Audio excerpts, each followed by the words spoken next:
I know, God forbid if my business closes, if I have nothing, I will go back to writing. I will go back to becoming a writer and helping people create content for their business. Hey guys, and welcome back to my YouTube channel. Now, my goal is at the end of this video is to show you guys how to become a freelance writer. What are the basics of becoming a freelance writer? Now, this is actually a part of a series that I'm doing where I'm diving in on the basics for every job position, for every common job position that I know that is perfect for anyone to get started on, that are skills that are easy to pick up. Now, if this is your guys' first time on my channel, my name is Lacaba. I am the virtual ate.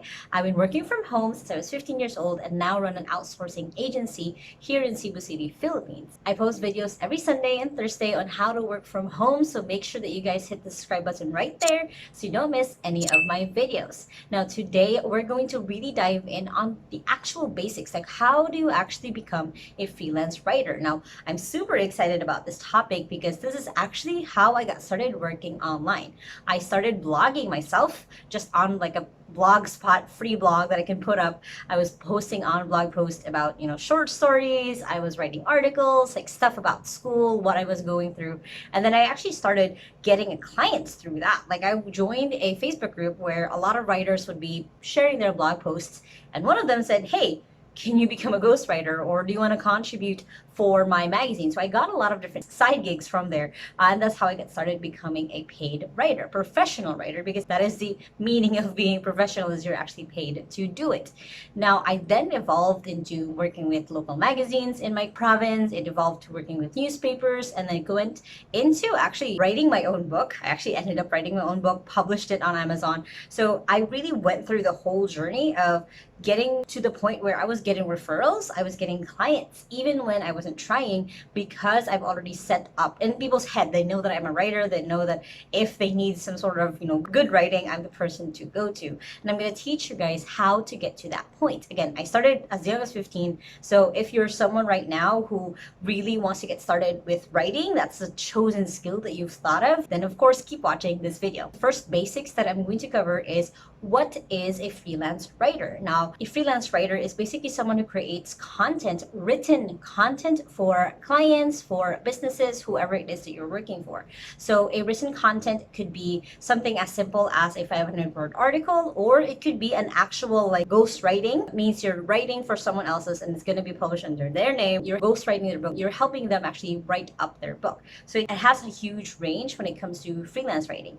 But for this video, I'm really going to focus on the top 4 categories of becoming a freelance writer, which is blogging, copywriting, technical writing, and B2B writing. Those are 4 types of being a writer you could be just to get yourself started. Those are the 4 kind of easy ones. Some of them need a little bit more background, need a little bit of what you can do to be able to get started, but that's what I'm going to cover today, is those 4 types. Again, it can be as simple as writing just 500-word article or 100,000-word book that you're actually writing for someone else. So it really has a really big range. Somewhere in there is writing social media captions or people's long posts on their LinkedIn or their Facebook. So again, it really has a range, but I'm focusing on these 4 because then it's easier for you to just get in and get started. Again, if writing has already been something you've been already inclined with. The next thing is, why do you actually want to become a writer? Why do you want to actually start with freelance writing if you have no skills at all working from home? Well, for the why, it has to kind of come with, what are you interested in, and why do you want to do this? Why do you want to keep writing for a living? Is this something you've always wanted to do? For me, again, I started when I was super young, but I know so many other people who have then wanted to be paid for writing. That's the thing that they wanted to do for the rest of their life. So you want to look at, like, why is this something for you? Because writing is such a perfect place to be exposed to a lot of different things. The previous video that I did, basically the basics of becoming a virtual assistant, right there, when you're a virtual assistant, you get exposed with different skills. You get exposed to writing, to graphic artists, to a lot of different skills because you meld to whoever you're working with. But when you're a writer, you get exposed to more deeper level. So there's different like levels that I think about when it comes to like niche or what you're working with. There's wide, so you're learning the variety. There's also just the deeper level. So for example, let's say the wide variety is there's different kinds of books, right? There's fiction, there's nonfiction, there's romance, there's paranormal. Those are the wide. When you go deep, So paranormal werewolf romance, paranormal shifter romance, it goes really deep just within that niche. So when you're a writer, you can get deep.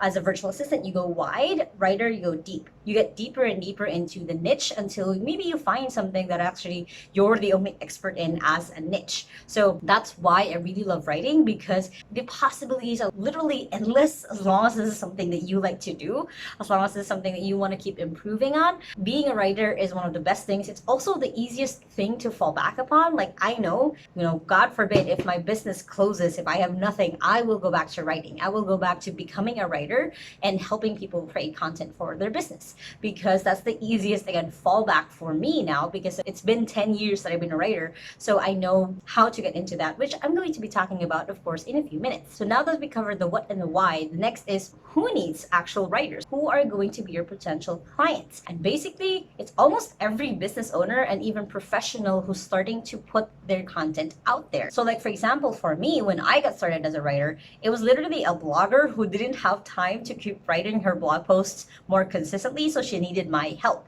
So it was already a blogger, someone who already liked to write, needed someone to help take over just so she can keep consistently posting. So that's how I got started. I've had other jobs. Like I said, I worked with magazines.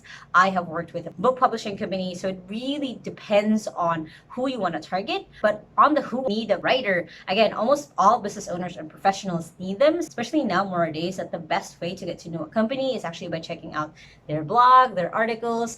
It's by giving them necessary details and content that they need to sell their product or their service. So that's a whole wider range. Now, the next thing, and of course, this is the one that you guys are looking forward to, is how do you actually become a freelance writer? So the first thing that you need to do to become a freelance writer is to actually figure out what your goal is. Where do you actually want to take becoming a freelancer, becoming a freelance writer more specifically? Where do you actually see yourself going? So for example, for me, my ultimate goal as a writer before was getting to the point where I wasn't really writing 12 hours a day. I was only writing like 4 hours or 3 hours a day. That would be perfect for me, 3 articles, 4 articles a day. And then the rest of the day, I would be relaxing. I would be reading books. For that time, I was actually still finishing up high school and then going to college. So that was for me. That was the need that I had. So a year from now, 5 years from now, 10 years from now, try to imagine what will your life look like if you actually succeed in becoming a freelance writer. And then we're going to reverse and see what are the actual steps that you need to do to get there. Now, I've actually already created a video on how to create your goals online, which you guys can check out here. But basically, it's making sure that you know where you're headed. It's making sure that you're actually heading towards something instead of just wayward, just going anywhere that fate just takes you. It's having a goal makes it easier for you to keep track. Having a goal makes it easier for you to know that you got there and then, okay, what's next? Next thing is, of course, you need to pick your skill and your niche. Now, again, I've already done a video on that, but here I'm going to go a little bit more specific just for a writer. Now, I've already mentioned that the 4 basic types of writing that I really recommend is blogging, copywriting, technical writing, and B2B writing. Now, blogging is basically the ones that you guys see probably a lot. It's where people document their lives or create articles. That's also called blogging. It's when people create just content just to put out there for other people to consume. That's what usually blogging is. Now, the next thing, copywriting. Copywriting is where you're writing to sell a product or a service. You're actually talking to the customer, whoever the customer is, to see if they would be interested, see if they would be a match for, again, the product or the service that you're trying to sell. Now, copywriting, admittedly, is actually one of the more profitable ways of writing because everyone is selling a product or a service. And of course, if you can deliver, if you can actually help other people, their customers, see the product, service, and actually buy, then you are very much valuable, almost as valuable as people who do sales, because you're literally, again, helping those business owners grow their business through, of course, sales from their customers. So that's what copywriting is. It's writing sales pages, it's writing the landing page, basically where customers end up to find out more about the company. It could be even just writing a blurb at the back of the book, just so people read it and know what it's about. And of course, again, be convinced to buy the book. So copywriting, again, has a range, but I'm adding it here because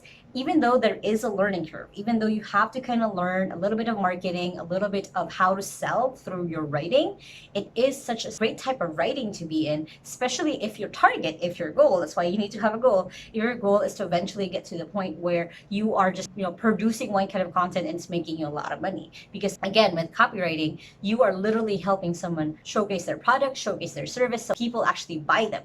So that is why being a copywriter is so valuable. The next kind of writer is a technical writer. So a technical writer really depends on the niche that you go down to, and I'm going to talk about the niche in a little bit. But basically, being a technical writer, you are creating maybe company manuals, you could be creating a procedure for someone to follow. So let's say you're a medical technical writer, then that's going to be your focus. What are the procedures? What are the step-by-steps? Or if you're writing out a type of white paper, for example, white paper is where people also talk about the technicalities of a certain business or a product. So when you're a technical writer, you are putting into words that people will understand a piece of writing that will be passed around to either create a partnership or to onboard a new employee so they know all of the systems and everything that needs to be done. So again, it's a wide array, but that is what technical writing is. Now, for this kind of writing, you don't need a lot of background skills, unlike copywriting. You kind of just need to know the niche or the type of technical writing you're going into. There's medical, there's engineering, there's a lot of different types of them. The point of it is that you're creating procedures for people so they can follow it or be able to have some sort of documentation that can be passed around through different people. Now, the last one is called B2B, which is business to business writing, where you're basically helping out two businesses form partnerships, create relationships. It's a little bit more, honestly, this one is something that I haven't had a lot of experience with, so I can't really talk about it much, but I know that it's one of the types of writing that's easier to go into, especially if you have some sort of background in business itself. The next thing is, once you have picked out your skill, you already have, okay, I'm going to be a copywriter. I can easily pick marketing. I have some marketing background. Then the next thing is, it would be really valuable if you guys pick out a niche. Now, I know it sounds scary to think about narrowing down who you want to serve right off the bat, even though you have no experience, but it's so much better to say that I'm a copywriter who can create very engaging sales pages for people who sell digital courses on how to become a creator. It's so much easier to hear that I am a copywriter who creates engaging sales pages to drive in sales for those who are creating digital courses. Doesn't that sound better than just saying I am a copywriter who can create engaging sales pages? That's it.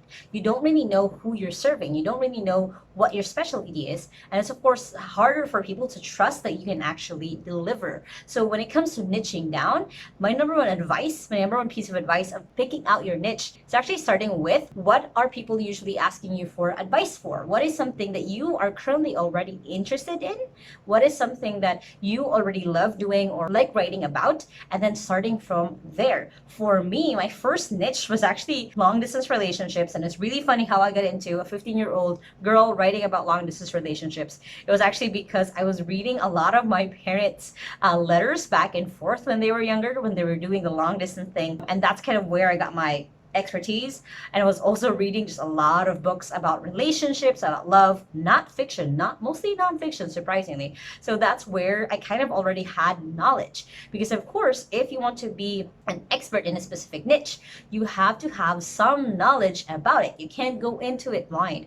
You need to have some sort of background. So again, you want to look at, what are people looking for me like for advice? What are the things that I'm already currently interested in? That's kind of, you're taking stock of what you already have. You don't want to jump into something just right off the bat, just, okay, I want to learn this. Again, for when you're starting out, just the basics. You want to start with what you're already interested in. That's why when picking your skill, you want to stick with the thing that you already have. A lot of the time, we try to push aside something, push aside our current skills to make way for new ones. But you want to take stock of like, hey, what am I already good at? What am I already kind of an expert in just my field, with the people that I'm surrounded with?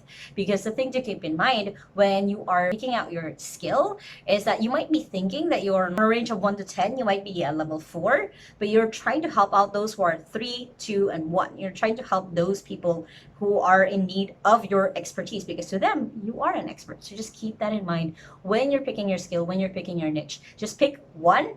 You can pivot later for sure. Again, I started with long distance relationships.